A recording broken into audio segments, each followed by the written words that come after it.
श्वान आणि हत्ती. एका गावातील घनदाट जंगलात एक हत्ती राहत होता. तो खूप मोठा व बलशाली होता. गावातील लोकांवर बल प्रयोग करण्यास त्याला खूप आवडायचं. गावात एक कुत्रा ये जा करायचा. गावातील लोकांसोबत खूप आपुलकीने वागायचा.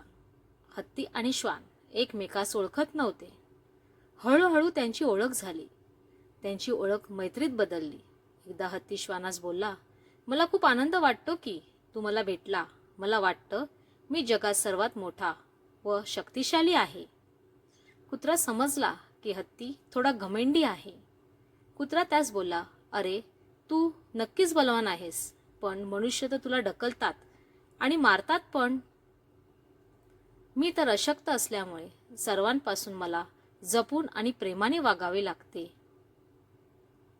हत्ती हसला व बोलला, हो ते अगदी बरोबर बोललास, म्हणून तर मी केव्हाही तुझी मदत घेऊ शकतो. श्वान गंभीरतेने बोलला, मला माहीत आहे तू खूप बलवान आहेस. तू आपल्या शक्तीने सर्व काही जिंकू शकतो, पण प्रेमाने व मायेने लोकांची मने जिंकू शकतो ही क्षमता माझ्यात आहे. हे ऐकून हत्ती विचारात पडतो. शक्ती व बलवान असून जर प्रेम व माया नसेल तर काहीच नाही. मग हत्तीने ठरवलं की लोकांशी प्रेमाने वागायचं. तो आता गावातील मुलांसोबत हसू खेळू लागला. हे पाहून कुत्रा खुश झाला.